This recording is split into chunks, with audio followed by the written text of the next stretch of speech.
ಇನ್ನು ಬಿಜೆಪಿಯ ಸಿಟಿ ರವಿ ಒಬ್ಬ ಬಚ್ಚ, ಅವನಿಗೆ ಸದನದ ನಿಯಮ ಗೊತ್ತಿಲ್ಲ ಅಂತ ಶಾಸಕ ವಿಜಯಾನಂದ ಕಾಶಪ್ಪನವರು ಗುಡುಗಿದ್ದಾರೆ. ಇದೇ ವೇಳೆ ಯತ್ನಾಳ್ ಹೆಸರು ಹೇಳದೆ ವಿಜಯಪುರದಲ್ಲೊಂದು ಕೋಣ ಅಲ್ಲಲ್ಲ ಗೊಡ್ಡೆಮ್ಮೆ ಇದೆ ಅಂತ ಲೇವಡಿ ಕೂಡ ಮಾಡಿದರು. ನೀವು ಮಾತೆತ್ತಿದ್ರೆ ಅವರಿಗೆ ಏನು ಒಂದು ಅತ್ಯಂತ ಕೀಳ ಶಬ್ದಗಳನ್ನು ಇವತ್ತು ಅಲ್ಲಿರುವಂಥ ಹಲವಾರು ನಾಯಕರ ಬಗ್ಗೆ ನೋಡಿದ್ದೀವಿ.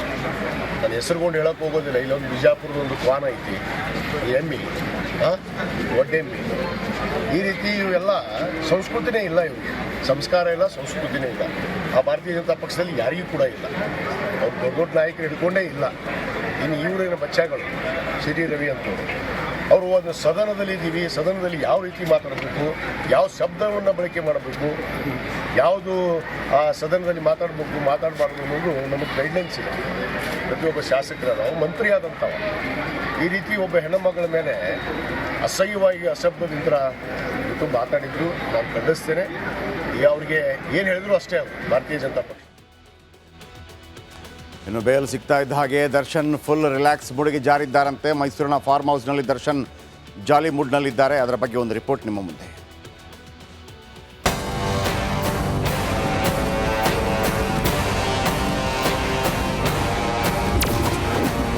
ಫಾರ್ಮ್ ಹೌಸ್ನಲ್ಲಿ ದರ್ಶನ್ ಜಾಲಿ ಜಾಲಿ.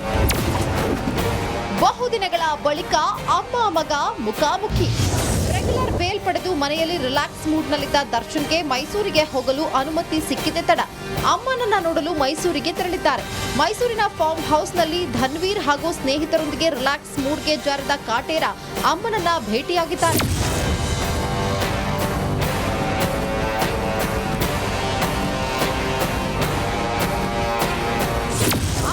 ನೋಡಬೇಕು, ಸಾಕು ಪ್ರಾಣಿಗಳನ್ನ ನೋಡ್ಕೊಳ್ಬೇಕು ಹಾಗೂ ಮೈಸೂರು ವೈದ್ಯರ ಸಲಹೆ ಪಡಿಬೇಕು ಅಂತ ಮೈಸೂರಿಗೆ ತೆರಳಲು 10 ದಿನ ಅನುಮತಿ ಪಡೆದ ದರ್ಶನ್ ಫಾರ್ಮ್ ಹೌಸ್ನಲ್ಲಿ ಅಮ್ಮನನ್ನ ಕಂಡು ಕಣ್ತುಂಬಿಕೊಂಡ್ರು.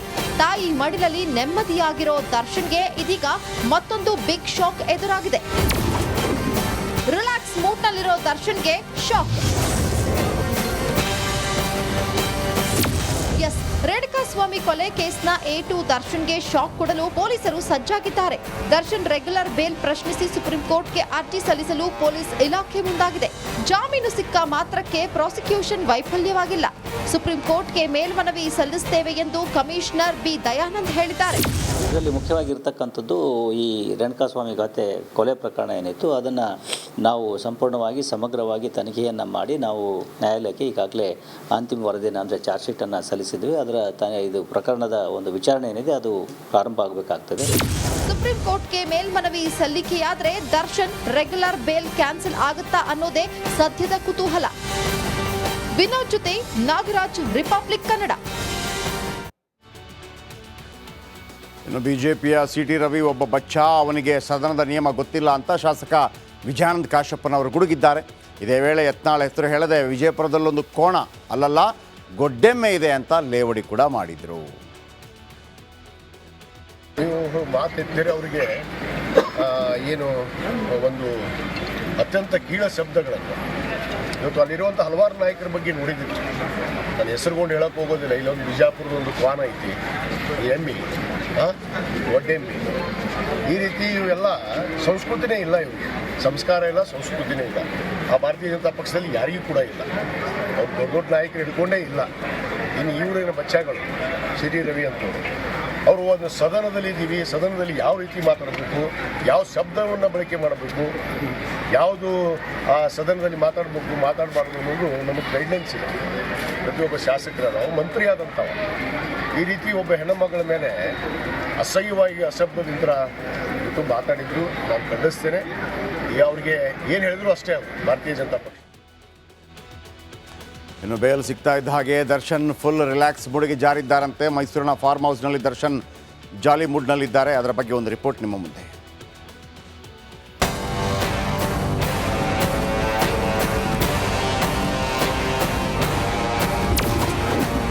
ಫಾರ್ಮ್ ಹೌಸ್ನಲ್ಲಿ ದರ್ಶನ್ ಜಾಲಿ ಜಾಲಿ.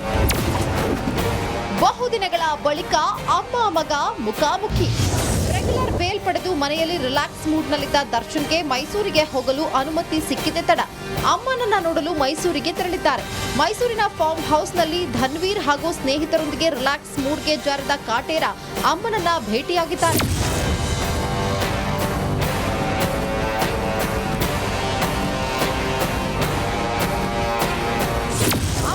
ನೋಡಬೇಕು, ಸಾಕು ಪ್ರಾಣಿಗಳನ್ನ ನೋಡ್ಕೊಳ್ಬೇಕು ಹಾಗೂ ಮೈಸೂರು ವೈದ್ಯರ ಸಲಹೆ ಪಡಿಬೇಕು ಅಂತ ಮೈಸೂರಿಗೆ ತೆರಳಲು 10 ದಿನ ಅನುಮತಿ ಪಡೆದ ದರ್ಶನ್ ಫಾರ್ಮ್ ಹೌಸ್ನಲ್ಲಿ ಅಮ್ಮನನ್ನ ಕಂಡು ಕಣ್ತುಂಬಿಕೊಂಡ್ರು. ತಾಯಿ ಮಡಿಲಲ್ಲಿ ನೆಮ್ಮದಿಯಾಗಿರೋ ದರ್ಶನ್ಗೆ ಇದೀಗ ಮತ್ತೊಂದು ಬಿಗ್ ಶಾಕ್ ಎದುರಾಗಿದೆ. ರಿಲ್ಯಾಕ್ಸ್ ಮೂಡ್ನಲ್ಲಿರೋ ದರ್ಶನ್ಗೆ ಶಾಕ್. ರೇಣುಕಾಸ್ವಾಮಿ ಕೊಲೆ ಕೇಸ್ನ A2 ದರ್ಶನ್ಗೆ ಶಾಕ್ ಕೊಡಲು ಪೊಲೀಸರು ಸಜ್ಜಾಗಿದ್ದಾರೆ. ದರ್ಶನ್ ರೆಗ್ಯುಲರ್ ಬೇಲ್ ಪ್ರಶ್ನಿಸಿ ಸುಪ್ರೀಂ ಕೋರ್ಟ್ಗೆ ಅರ್ಜಿ ಸಲ್ಲಿಸಲು ಪೊಲೀಸ್ ಇಲಾಖೆ ಮುಂದಾಗಿದೆ. ಜಾಮೀನು ಸಿಕ್ಕ ಮಾತ್ರಕ್ಕೆ ಪ್ರಾಸಿಕ್ಯೂಷನ್ ವೈಫಲ್ಯವಾಗಿಲ್ಲ. ಸುಪ್ರೀಂ ಕೋರ್ಟ್ಗೆ ಮೇಲ್ಮನವಿ ಸಲ್ಲಿಸುತ್ತೇವೆ ಎಂದು ಕಮಿಷನರ್ ಬಿ ದಯಾನಂದ್ ಹೇಳಿದ್ದಾರೆ. ಇದರಲ್ಲಿ ಮುಖ್ಯವಾಗಿರ್ತಕ್ಕಂಥದ್ದು ಈ ರೇಣುಕಾಸ್ವಾಮಿ ಗಾತೆ ಕೊಲೆ ಪ್ರಕರಣ ಏನಿತ್ತು ಅದನ್ನು ನಾವು ಸಂಪೂರ್ಣವಾಗಿ ಸಮಗ್ರವಾಗಿ ತನಿಖೆಯನ್ನು ಮಾಡಿ ನಾವು ನ್ಯಾಯಾಲಯಕ್ಕೆ ಈಗಾಗಲೇ ಅಂತಿಮ ವರದಿಯನ್ನು ಅಂದರೆ ಚಾರ್ಜ್ ಶೀಟನ್ನು ಸಲ್ಲಿಸಿದ್ವಿ. ಅದರ ಇದು ಪ್ರಕರಣದ ಒಂದು ವಿಚಾರಣೆ ಏನಿದೆ ಅದು ಪ್ರಾರಂಭ ಆಗಬೇಕಾಗ್ತದೆ. ಸುಪ್ರೀಂ ಕೋರ್ಟ್ಗೆ ಮೇಲ್ಮನವಿ ಸಲ್ಲಿಕೆಯಾದರೆ ದರ್ಶನ್ ರೆಗ್ಯುಲರ್ ಬೇಲ್ ಕ್ಯಾನ್ಸಲ್ ಆಗುತ್ತಾ ಅನ್ನೋದೇ ಸದ್ಯದ ಕುತೂಹಲ. ವಿನೋದ್ ಜೊತೆ ನಾಗರಾಜ್, ರಿಪಬ್ಲಿಕ್ ಕನ್ನಡ. अपना अपना गली में कुत्ता भी शेर बनता है. ಗಾದೆ ಮಾತದ್ದು ಹಿಂದಿಯಲ್ಲಿ. ತನ್ನ ಗಲ್ಲಿಯಲ್ಲಿ ನಾಯಿಗಳು ಕೂಡ ಹುಲಿನೇ ಅಂತ ಪಕ್ಕದಲ್ಲಿ ಹೋದಾಗ ಸೈಲೆಂಟ್ ಆಗಿಬಿಡ್ತದೆ ಅಂತ. ಹಂಗಾಗಬಾರ್ದು. ಗೋಕಾಕ್ ತಾಲೂಕಿನ ಅಂಕಲಗಿ ಪೊಲೀಸ್ ಠಾಣೆಗೆ ಸಿಟಿ ರವಿ ಬರ್ತಾರೆ. ಗೋಕಾಕ್ ತಾಲೂಕಿನ ಅಂಕಲಗಿ, ಗೋಕಾಕ್ ತಾಲೂಕಿನಲ್ಲಿ ಅಲ್ಲಿಂದ ಪೊಲೀಸ್ ಠಾಣೆಯಿಂದ ಆರೋಗ್ಯ ತಪಾಸಣೆಗೆ ಕರೆದೊಯ್ದರು. ಓಕೆ, ಬೆಳಗಾವಿ ಆಯುಷ್ಮಾನ್ ಕೇಂದ್ರದಲ್ಲಿ ವೈದ್ಯಕೀಯ ತಪಾಸಣೆ ಆಗುತ್ತೆ. ವೈದ್ಯಕೀಯ ತಪಾಸಣೆ ಬೆನ್ನಲ್ಲೇ ಕೋರ್ಟ್ಗೆ ರವಿ ಹಾಜರಾಗ್ತಾರೆ. ಬೆಳಗಾವಿ ಕೋರ್ಟ್ ಆವರಣದಲ್ಲಿ ಪರ ವಿರೋಧ ಘೋಷಣೆ ಆಗುತ್ತೆ. ಬೆಂಗಳೂರು ಜನಪ್ರತಿನಿಧಿ ನ್ಯಾಯಾಲಯಕ್ಕೆ ಪ್ರಕರಣ ಹಸ್ತಾಂತರ ಆಗುತ್ತೆ.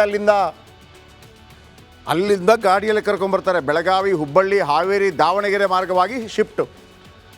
ಸಂಜೆ ಹೊತ್ತಿಗೆ ಹಾವೇರಿ ದಾಟ್ತಾ ಇದ್ದಾಗ ಹೈಕೋರ್ಟ್ನಲ್ಲಿ ಆದೇಶ ಬರುತ್ತೆ. ಎಲ್ಲಿದ್ದೀರಿ ಅಲ್ಲೇ ಬಿಡುಗಡೆ. ರಾತ್ರಿ 7 ಗಂಟೆಗೆ ದಾವಣಗೆರೆಯಲ್ಲಿ ಸುದ್ದಿಗೋಷ್ಠಿ ಮಾಡ್ತಾರೆ ಸಿಟಿ ರವಿ. ಇಲ್ಲಿ ಸಿಟಿ ರವಿ ತಪ್ಪೋ ಒಪ್ಪೋ ಅಂತ ನಾನು ಮಾತಾಡ್ತಾ ಇಲ್ಲ. ಘಟನಾವಳಿಗಳು ಆಗಿರೋದೇ ತಪ್ಪು. ಫಸ್ಟ್ ಆಫ್ ಆಲ್ ಇಂಥ ಕ್ಷುಲ್ಲಕ ಹೇಳಿಕೆಗಳೇ ತಪ್ಪು. ಜನಪ್ರತಿನಿಧಿಗಳು ಅಂತಂದರೆ ಹೆಂಗಿರಬೇಕು? ಇಂಥ ಅಸಂಬದ್ಧ ಅವ್ಯಾಚ್ಯ ಹೇಳಿಕೆಗಳು, ಅದು ಕೂಡ ಹೆಣ್ಣುಮಗಳನ್ನು ನಿಂದಿಸುವಂಥ ಹೇಳಿಕೆಗಳಾಗಿದ್ದರೆ ಖಂಡಿತವಾಗಲೂ ಶಿಕ್ಷೆ ಆಗಬೇಕು. ಆ ಶಿಕ್ಷೆ ಆಗುತ್ತೆ ಅನ್ನೋ ಕಾರಣಕ್ಕಾಗಿ ರಾಜಕೀಯ ಲಾಭ ಲೆಕ್ಕಾಚಾರಗಳನ್ನು ಹಾಕ್ಕೊಂಡು ದೇಶದ ರಾಜಕೀಯ ಮಾಡೋದಿದೆಯಲ್ಲ, ಅದನ್ನು ಯಾರೂ ಕೂಡ ಕ್ಷಮಿಸಬಾರ್ದು. ರಾಜಕಾರಣಿಗಳು ಆಟ ಆಡಿದ್ರು ಅಂತ ಅಂದ್ಬಿಟ್ಟು ನಾವು ಅವರ ಆಟಕ್ಕೆ ತಕ್ಕಂಗೆ ನಾವು ಕುಣಿಬಾರ್ದು. ಜನಗಳು ಸೆಟೆದು ನಿಲ್ಲಬೇಕು ಅಷ್ಟೇ.